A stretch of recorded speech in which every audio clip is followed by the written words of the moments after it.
2부에서는 취급시설 검사 절차에 대해서 설명해 드리겠습니다.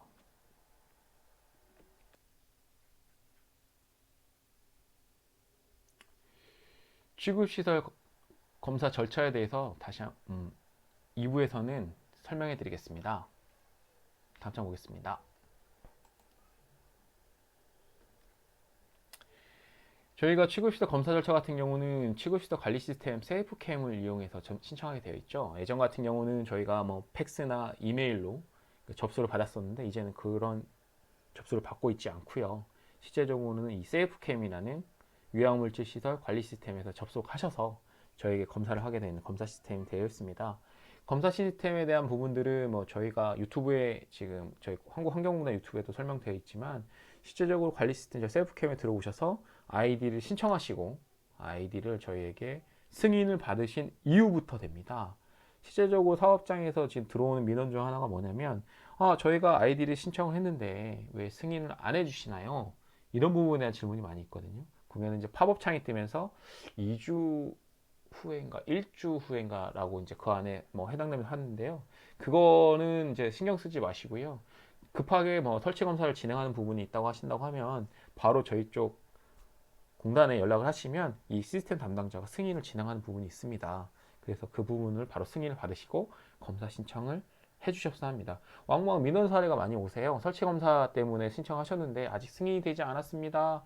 이제까지 검사를 받지 않았습니다. 라고 하셔서 왜 승인 안 해주시나요? 하시는데요. 실제적으로 저희 직원들이 매일같이 들어가긴 하는데 실제적으로 이제 각 지역마다 저희가 이제 검사자들이 좀 나눠져 있거든요. 그러다 보니까 어떤 검사자들은 매일같이 시스템을 보는 직원도 있고 어떤 직원들은 그거를 보지 않는 직원들도 있고요. 바쁘다 보니까 그런 부분이 있어서 급하게 필요한 사항들이 있으면 언제든지 연락을 하셔서 빨리 승인해달라 라고 하시면 됩니다. 그리고 이제 신청 접수를 하고 저희가 결제를 저희 쪽에 결제 라인이 끝나고 저희가 이제 수수료 공문을 사업장에서 전자로 받아볼 수 있습니다. 전자로 받으시면은 거기에 맞는 수수료를 저희 쪽 안내되는 공문에 따라서 그 농협통장이죠. 아마 저희는 농협통장에 입금을 해주시면 입금해 주시면은 그러면 다음 단계인 검사가 저희가 착수를 하게 됩니다. 저희가 법적 사항으로 수수료를 어떤 사업장이 이러시거든요. 그러면 세금 계산서를 청구해 주세요. 청구를 하시면 저희가 입금해 드리겠습니다. 라고 하는데 저희 시스템에서는 이제 청구보다는 영수를 많이 쓰고 있기 때문에 청구를 발행하는 건 조금 무리가 좀 어렵습니다. 그래서 이제 저희가 소설에 입금해 주시면은 거기다 세금 계산서를 영수를 진행하는 부분이 있기 때문에 그 부분은 조금 오해하지 말으셨으면 좋겠습니다. 수수료가 입금이 되고 저희가 이제 시작 회의를 하게 됩니다. 대부분 시작 회의를 하면 이제 사업자원과 이제 서로 인사를 나누고요. 저희가 이제 검사 신청서의 부분에 따라서 사업장의 허가증하고 일치 여부를 하게 됩니다. 무슨 얘기냐면은 허가증에 있는 부분에 대한 사용하는 물질, 취급량, 시설이 허가증과 일치 여부를 봅니다. 일치되지 않으면 어떻게 되느냐? 라는 질문하시잖아요. 일치되지 않으면 검사는 어렵습니다. 왜? 이거는 설치 검사를 받으셔야 되거든요. 설치 검사 아까 앞서 설명드렸던 설치 검사를 받고 이 검사 절차에 따라서 설치 검사를 진행한 후에부터가 정기 검사가 시작되는 부분이기 때문에 설치 검사를 받지 않는 설비를 정기 검사를 받겠다. 그거는 이제 법상으로 맞지가 않죠. 그렇기 때문에 이 부분들도 오해 없으시기를 바라겠습니다. 그래서 그런 부분도 보게 된다. 그 다음에 이제 저희가 이제 검사 기준을 안내하거든요.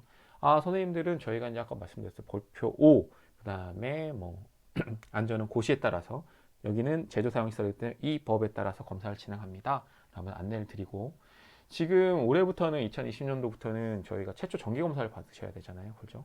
최초 정기 검사를 받아야 하는 사업장들은 지금 예전에 제가 처음 일부에 설명드렸듯이 위해법 정기 검사가 아니라 화학물질 관리법에 따른 최초 정기 검사를 받습니다. 최초 정기 검사 방법은 정기 검사에서는 최초 정기 검사는 일반적인 정기 검사와 다르게 서류 확인하고 유관 확인 이 두 개를 동시에 진행하게 되어 있습니다. 그러다 보니까 최초 정기 검사를 받기 위해서는 많은 서류가 필요하게 되지요. 그다음 부분들은 제가 이 동영상이 아닌 다른 동영상에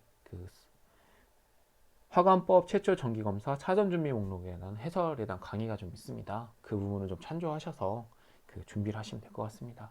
실제적으로 서류 검사를 보게 된다고 하면 취급 공정 확인하게 됩니다. 허가증, PFD, 배안 아이디, 현장 배치도, 장애 영역 평가서, 뭐 기타 표현되지 않았지만 유해관리 계획서, 위험물 허가증, 그 다음에 고압가스 허가증, 각 용기의 합격증, 뭐 기타 이런 부분들을 보게 됩니다. 뭐 이게 아까 그 제가 다른 서류 사전 최초 정기검사 사전 준비 목록에서 너무 많은 자료가 있기 때문에 뭐 이런 자료 그러한 모든 자료들을 이때 요청한 자료들로 확인하게 되어 있습니다.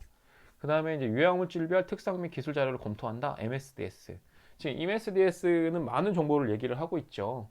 아까 앞서 설명드렸던 물질의 유해성, 그 다음에 관리 방법, 취급 방법, 저장 방법, 보관 방법, 폐기 방법 이런 부분들을 보게 되거든요.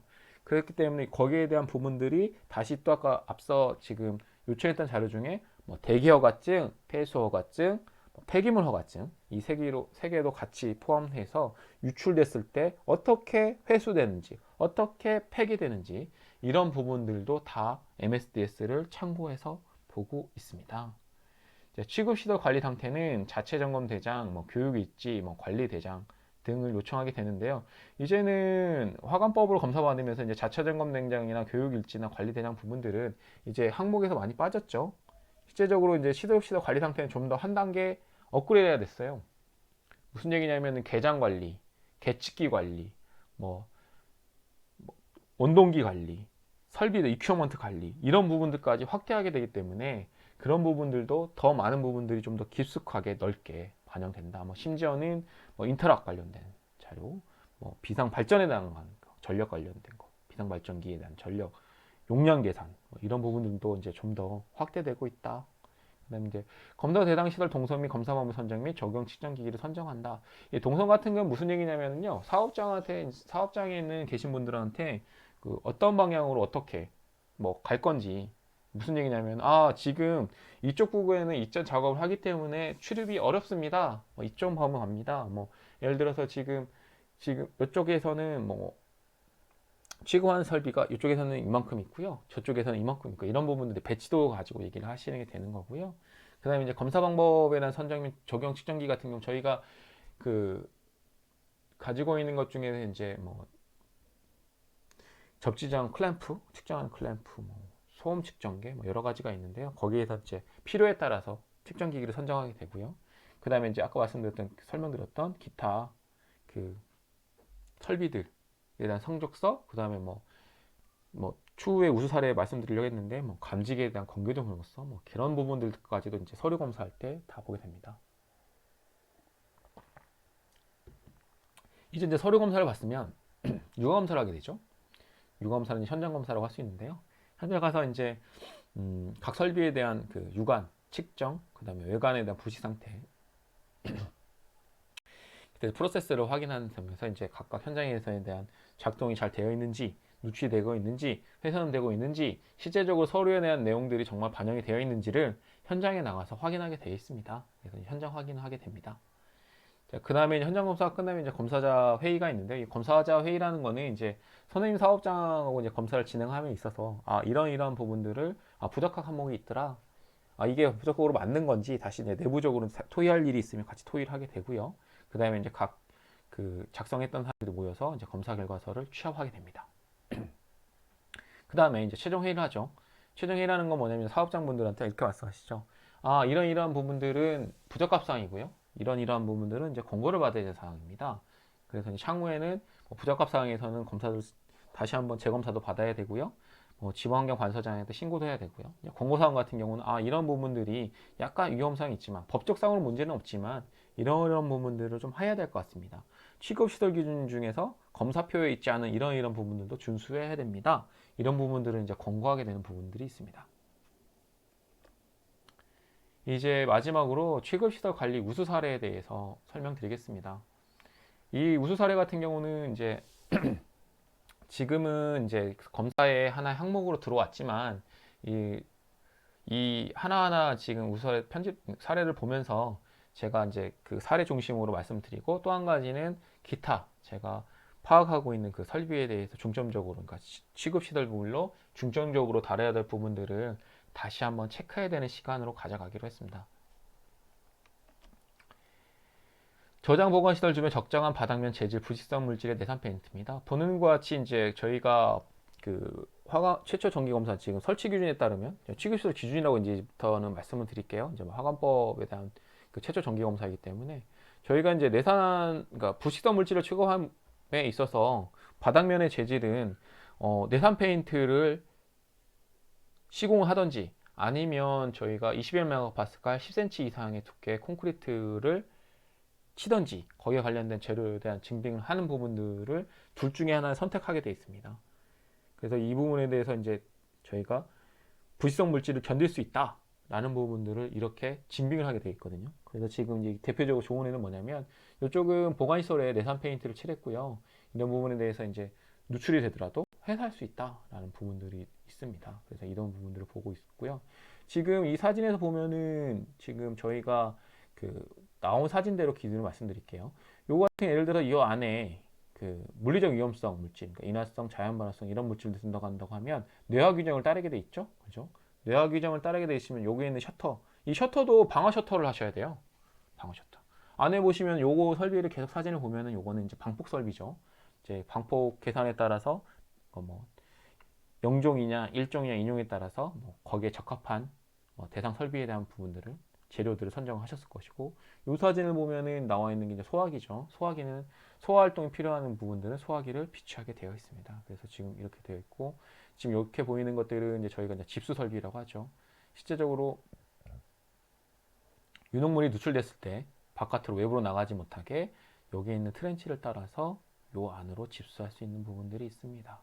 지금 여기 조금 요 부분들을 좀 설명해 드리면 이쪽은 이제 저희가 일반적으로 트렌치고 요거 같은 경우는 저희가 속칭 이제 속칭이 아니라 이게 무소음 트렌치인데요. 여기 안에 이제 아마 지게차나 이런 부분들 중량물이 이송이 되면 이 무소음 트렌치가 이제 약간 중량물을 좀 견딜 수가 있거든요. 실제적으로 트렌치 역할도 하고 중량물이 들어갔을 때 그 트렌치를 견고하게 하는 부분들이 있어서 뭐 사진에 나와서 여담으로 설명드리고 있습니다. 다음 장을 보겠습니다. 저장 보관 시설과 부속 설비에 대한 부식 및 도색 상태, 도색 등의 상태들을 본다. 지금 하나씩 볼까요? 저장 설비. 이 설비 같은 경우는 지금 외부에가 지금 보니까 재질이 좀 특이한데요. 그래서 제가 볼때 서스 재질 이상인 것 같고요. 그리고 이 피레 설비에 설치하게 됐죠. 지금 피레 설비에 대한 부분들이 물리적 위험성이 있는 설비에서는 피레 설비를 하게 되어 있습니다.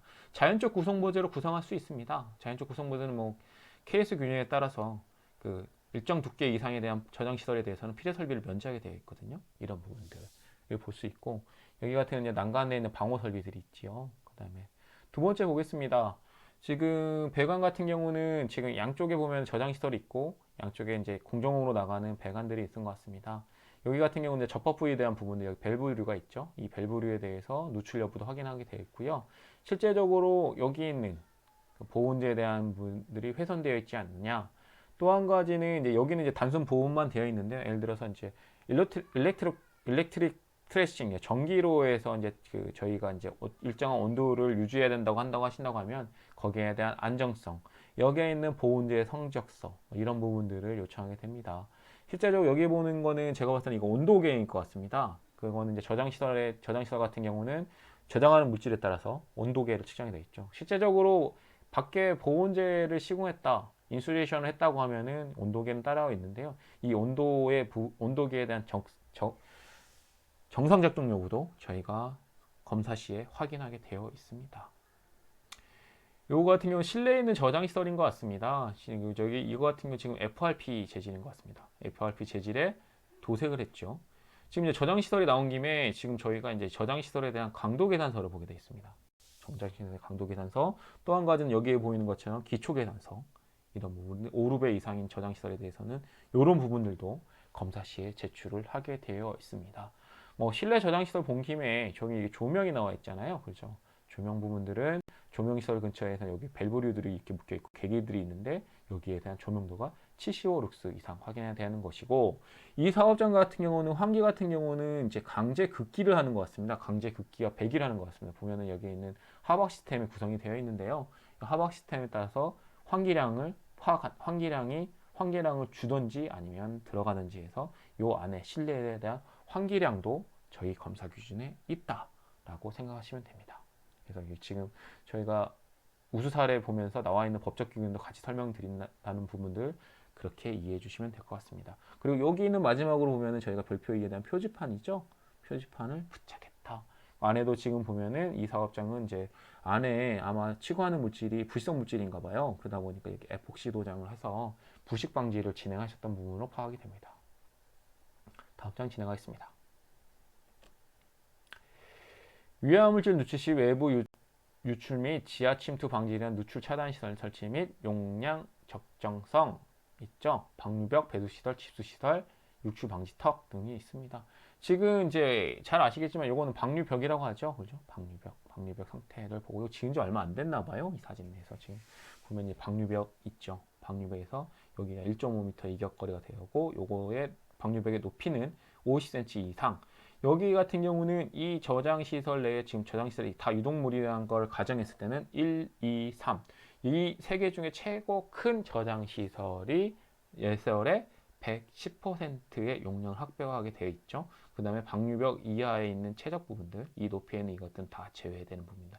요거 같은 경우는 자세한 방류제에 대한 그 용량 산정 부분은 저희가 코샤 가이드에 보면, 그리고 저희 기준에 보면 방류제에 대한 설치 기준에 보면은 자세하게 산정 기준이 나와 있습니다. 그리고 여기에 대한 지수 설비를 놔둔 것 같아요. 실내 저장 보관시설 같은 경우는 실내에 한해서는 트렌치에 대한 부분들도 인정하게 되어 있지요. 그래서 이제 이런 부분들이 여기에 지수 설비가 있다. 지금 요거 같은 경우 요 사진을 먼저 보면 나온 김에 요 사진 같은 경우 제가 볼 때는 그 수위계지 않을까 싶어요. 그래서 이제 유독물이 누출이 되면은 지금 감지 설비를 대응하려고 높이가 올라오면 일정 높이가 올라온다고 하면 감지하는 설비를 둔 것 같습니다. 여기서 마저 보면은 지금 이 저장실에 브리더 밸브 있죠? 브리더 밸브. 네, 브리더 밸브에 대한 그 용량 계산서 이런 부분들도 저희한테 제출을 하시게 되어 있죠. 근데 이제 지금 이 부분도 검사하실 때 내셔야 된다라는 부분이 있습니다. 일단 여기 보면 크게 보이지는 않는 것 같아서 다음 장을 보겠습니다. 여기 보면 또 온도계가 있죠. 아까 말씀드렸던 온도계. 이런 부분들이 적정 운영 상태도 확인하게 되어 있습니다. 또 한 가지는 이 주요 밸브에 보면 빠져 있는 게 뭐냐면 온오프 표시를 하게 되어 있습니다. 그래서 주요 밸브에다 온오프 표시를 하게 되어 있기 때문에 그 부분도 여기 사업장에서 이 사진에서 좀 그 부적합 사항은 여기에 대한 온오프 표시가 없다라는 부분이 제가 같은 부적합 사항으로 지적을 받을 수 있겠네요. 다음 장을 보겠습니다. 배관 및 밸브 접화 상태 및 배관 지지대 설치. 지금 이제 요거 같은 경우는 워크웨이인데 요거부터 설명드릴게요. 워크웨이 설치했다. 이거는 이제 법적 사항은 아닙니다. 근데 훼손 방지하시려고 지금 바닥에 있는 요것도 에폭시 도장을 예쁘게 해놨네요. 그런 다음에 에폭시 도장이 있고 그 다음에 여기에서 이 사업장에 보면은 여기를 이제 자주 지나가시는 봐요. 또 한 가지는 여기에 보면은 세안 세척 설비죠. 그죠? 세안 세척 설비를 설치함에 있어서 요거를 세안 세척 설비를 가려고 한다고 하면 요 워크웨이를 지나가야 되는데 그 지금 실제적으로 제가 이거를 설계했다고 한다면 요 방향이 아니라 워크웨이를 계단을 이렇게 올라가는 지금 이렇게 이 사진을 보면 이렇게 올라가서 타서 올라가서 여기에 예쁘게 올라갈 수 있는 방법을 강구할 것 같습니다. 그래서 그런데 뭐 이것도 한번 우수 사례라고 하면 우수 사례라고 할 수 있죠. 여기 있는 배관을 보호하려고 하는 거고요. 자, 왼쪽에 있는 사진을 볼까요? 여기 보면은 지금 워크웨이 걸어가서 워크웨이 훼손할 수 있는 방법을 없애려고 했고 배관 지지대 배관 지지대가 지금 배관 지지대 같은 경우는 지금 각 사이즈별로 일정한 간격으로서 처짐이 발생하지 않도록 잘 설치가 되어 있는 걸로 확인할 수 있습니다. 지금 또 한 가지는 저장시설 보면은 요거 같은 경우는 저희가 이제 일명 서스라고 하죠. 이 서스 재질을 하고 되는 것은 불식성 물질을 취급하면서는 이런 물질을 그러니까 이런 재질을 쓰는 건 문제가 없는데 예를 들어서 이게 카본 스틸이다라고 하면은 이거에 대한 선정 기준도 다시 한번 저희한테 제시를 해야 됩니다. 배관도 마찬가지입니다. 배관에 대한 성적성. 배관 나온 김에 배관 두께 계산서, 그죠? 배관 두께 계산서, 여기에 대한 재료에 대한 밀시트, 가습기 성적서, 그죠? 가습기 사양서, 뭐 이런 부분들도 저희한테 제출하셔야 하는 부분들이 있어서 사진 기준으로 설명을 해드리겠습니다. 이거는 다 동일합니다. 취급량이 많든 적든 우리가 그 배관으로서 유해물질을 이송하는 것을 갖추었다 싶으면은 이 사항들을 다 준수하게 되어 있습니다. 다음 장을 보겠습니다. 배관 밸브 내 동결 방지 종치 지금 보온재 부분인 것 같은데요. 전건구 설치. 이 전건구가 뭔지 아십니까? 이 점검구의 목적은 지금 두 가지가 있습니다. 첫째로는 이 점검구를 열었을 때 우리가 이 보온재, 보온재, 이 보온재에 대한 이상용 상태, 예를 들어서 젖어 있다거나 아니면 젖어 있는 게 그겠죠. 오염돼 있다거나 이런 걸 확인할 수 있고요. 지금 요거를 열어서 어떻게 하냐면 저장 시설의 두께를 측정할 수 있습니다. 그래서 이 저장 시설 두께를 체크할 수 있다라는 부분으로 생각하시면 됩니다. 지금 여기 하나 잘 보이실지 모르겠어요. 여기 이제 배관 같은 경우는 지금 배관에 보면은 이렇게 보면 물질 흐름 표시가 이렇게 그려져 있거든요. 물질 흐름 표시도 저희의 지적, 그러니까 이원 화관법에 대해서는 물질 흐름 표시도 표시를 하게 되어 있습니다. 물질명, 물질 방위, 이건 추후에 또 나오기 때문에 다시 한번 설명을 해드리겠습니다. 다음 장 보겠습니다. 저장시설 주입구, 유축구 배문은 사용시설 제약은 항상 닫힌 상태를 유지해야 되며 시건장치하고 주입구 표시를 하게 되어 있습니다. 여기 보면은 그 주입구 이렇게 표시가 되어 있죠. 그래서 여기 같은 경우는 이런 표시가 아니라 원래는 주입구, 지금 포르말린인 것 같습니다. 포르말린을 주입하는 저장시설인데, 지금 주입구인데 이쪽에서 이제 못 쓰게 시건장치 이렇게 해놨죠. 여기 같은 경우도 다 시건장치가 되어 있고, 제 알기로는 이 사업장은 이렇게 해서 지금 MDK도 있나 보네요. MDK, 메탄올도 있고요. MDK 공급 밸브가 이렇게 있어서 이 부분에 대해서 이렇게 제가 봤을 때 시건장치를 각 개별하는 게 아니라 요거를 닫아서 시건장치를 관리하는 거고, 요거 같은 경우는 이렇게 하신 것 같아요. 약간 혹시나 이게 밸브를 풀고 다시 조이고 할 때 그 부분에 이제 잔유 물질이 남을 수 있을까봐 이걸 받침으로 쓰시는 것 같아요. 그런 다음에 쓰시는 부분들. 아니면 지금 보면은 그거 대용에 여기 보면 이 사업장 잘 해놨는데요. 이렇게 해서 모여서 이 밸브상으로 떨어뜨리는 폐기수 처리로 이송하겠다라는 컨셉을 잡은 것 같습니다. 이것도 괜찮은 것 같습니다. 여기 보시나요? 밸브의 열림, 그죠? 열려 있다. 물질 있는 표시 보시죠, 그죠? 열림, 열려 있다는 겁니다. 밸브가 열려 있음이라는 표시, 아까 앞서 설명드렸던 이런 부분들을 볼 수 있는 상황입니다. 아까 지금 계속 보이지 않았던 부분들 설명하네요. 밸브의 오조작을 방지하기 위한 개폐 상태 및 개폐 방향을 표시했다. 물질 흐름 내 배관 내 물질 흐름 표시를 했다. 이런 건 다 동일합니다. 보면은 지금 이 밸브는 닫혀 있다. 스탑. 지금 여기 클로즈 돼 있다. 클로즈 돼 있다. 라고 표시를 해놨죠. 그런 다음에 요거 같은 경우는 이쪽 물질 흐름이 이쪽 간다. 하하, 여기 지금 밸브가 PE 배관이네요. 그죠? PE 배관으로 진행합니다. 이건 이제 서스 배관에서 물질 흐름 표시를 이렇게 했습니다. 그래서 물질들이 어떠한 방향으로 어떻게 가고 있다. 이렇게 표시해도 되고요. 요거를 이제 화살표 방향으로 이렇게 표시해서 같이 표현하시다. 이거는 사업장이 표현하신 대로 다 하시면 될 것 같습니다. 그거는 이제 시인성을 고려해서 사이즈는 그렇게 뭐 색깔을 구분하셔도 좋고요. 여기처럼 이 색깔 구분하셔도 좋고, 아니면은 크기, 그러니까 아예 노란색으로 다 통일하셔도 상관은 없습니다. 그건 사업장에서 편하신 대로 해서 그거를 정확하게 시인할 수 있는 방향으로 광고하시면 될 것 같습니다. 시급시설 주변의 관계자가 아닌 자의 출입을 통제할 수 있는 경계책 등에 표시를 해야 된다. 요 같은 이제 저희 별표의 규정이 있고요. 근데 요 같은 경우는 보면은 여기에 관계자의 출입 금지. 아마 여기가 제조 사용 시설인 것 같아요.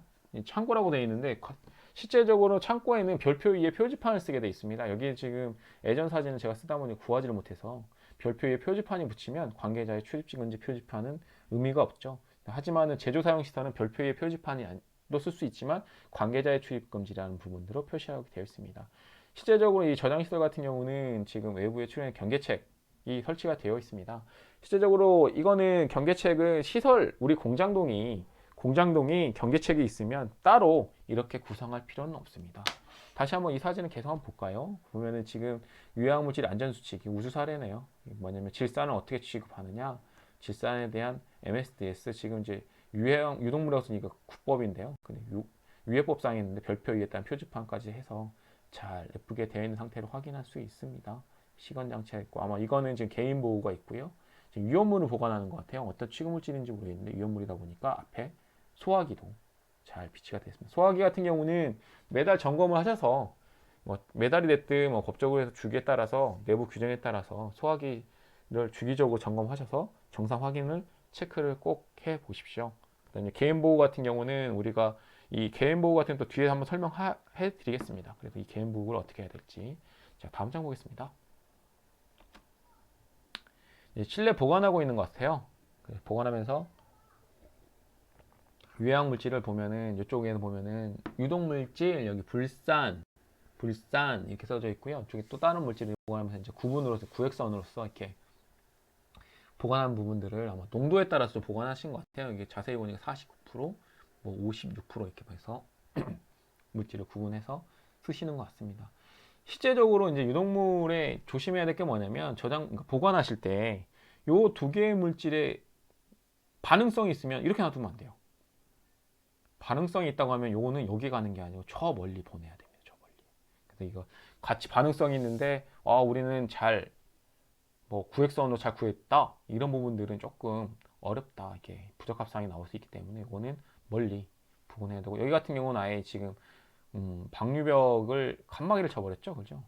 칸막이를 쳐서 여기에 있는 유독물질 여기 보니까 염산이라고 써있네요. 대부분 봤더니 요 염산이면 구분됐으면 대부분 가성소다겠죠. 안 봐도 딱 가성소다 나오겠죠. 그래서 위에 서로 간에 그 반응성을 고려해가지고 딱 중간에 칸막이 치는 부분들이 나와 있습니다. 하역장 부분입니다. 하역장 부분 워낙 잘 아시기 때문에 하역장에 대한 부분에서 지금 여기는 잘 하셨네요.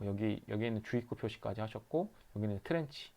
여기에 용량은 탱크로의 4분의 1 이상으로 되어 있죠. 나는 트렌치가 싫어. 그러면 이렇게 방지턱으로 하시는데 방지턱은 여기 높이가 여기 바닥으로부터 15cm 이상을 구성하면 되는 걸로 되어 있습니다. 다음 장 보겠습니다. 요거는 이제 법적 사항은 아닌데요. 잘 되어 있는 것 같아요. 그래서 이제 이건 우수 사례라는 게 뭐냐면 이제 비상 연락망을 그 현장에다가 비치를 해놓고 이렇게 연락을 한다. 대부분 이제 비상 연락망 같은 경우는 어디 있죠? 그 저희가 뭐 유해관리계획서 상의 비상 연락망에 대한 부분들이 필수가 되어 있죠. 근데 그런 부분들은 이제 현장에다가 게시를 해놓고 혹시 사고가 나면은 이렇게 연락을 해라 라고 된 것. 이거는 이제 법적 사항은 아니고 우수 사례였어. 이건 진짜 실제적으로 순수하게 우수 사례로 판단됩니다. 유해물질 누출 감지 경보 설비입니다. 누액 감지기, 가스 감지기, pH 미터, CCTV 뭐 이런 부분들이 되어 있죠.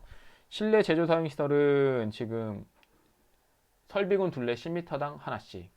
실내 뭐 제조, 저장, 보관 같은 경우는 20m, 설비군 20m 둘레당 한 개씩 산정을 해서 각 유해 물질의 특성에 맞게 유독물을 누출됐을 때 신속하게 감지 경보할 수 있는 경보살지를 설치하시면 됩니다. 아래는 지금 제가 봤을 때는 포인터로 잡은 것 같습니다. 여기서 지금 왜 이 포인터를 잡았냐라는 질문을 하게 된다고 하면은 그 이쪽에 밸브류들이 많아서 대부분 이제 밸브류에 대한 유출이 많거든요. 그래서 이제 요거를 설비군을 하면서 위치 포인트나 뭐 이렇게 잡은 것 같고요. 요거는 무엇이냐라는 질문은 뭐냐면 이건 누액 센서인 것 같습니다. 유독물이 누출이 되면은 이렇게 흘러가서 이 센서를 만나서 감지를 한다라는 모습이 되어 있습니다. 또 다음 장에 또 많은 그 누출 감지 경보 설비가 있기 때문에 계속 또 다음 장에 설명해 드리겠습니다. 요거 같은 경우는 이제 포인터거든요. 이거 똑같이 누액 감지기입니다. 실제적으로 여기에는 아까 전에 있던 거는 이제 테이핑 타입이었다고 하면 이건 포인트로 해서 잡아낼 수 있는 부분들이 있고요. 요거 같은 경우는 아마 감지기는 아닌 것 같고요. 화재 감지기 같습니다. 불꽃 감지기. 불꽃 감지기 있네요. 화재 감지기겠네요. 열 센서가 일어나서 열이 나면은 감지. 이거는 이제 누출 감지 공보 설비는 아닙니다.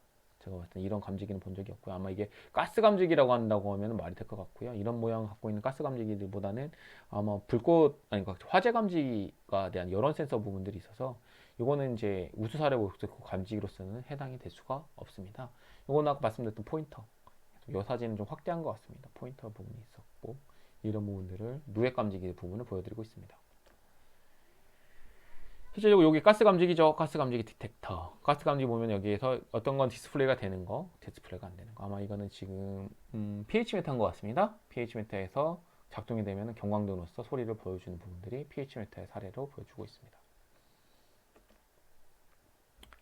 방폭 설비입니다. 아까 설명드렸던 물리적 위험성이 있는 물질에서는 방폭 설비 부분들을 갖춰야 된다. 지금은 뭐 전등, 뭐 스위치.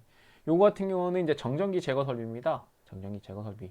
솔직히 인발산 물질에서 이제 하역하거나 적재할 때 그 저장 탱크로리에 대한 부분들을 접지를 해서 정전기를 제거를 해서 폭발의 위험성을 제거하기 위한 방법으로 되어 있습니다.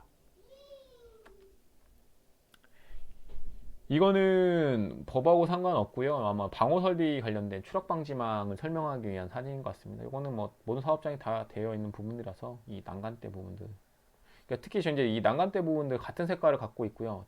뭐 다른 우수 사례는 어떤 사람이면은 이 여기 있는 계단 발판도 색깔을 좀 회사로 쓰는 게 아니라 여기에 있는 이 계단 그러니까 계단에 있는 옆면보다 다른 색을 해서 아니면 띠를 둘러가지고 요 색깔이 여름에나 이런 그러니까 여름에 계속 아래를 쳐다보고 가잖아요, 그렇죠?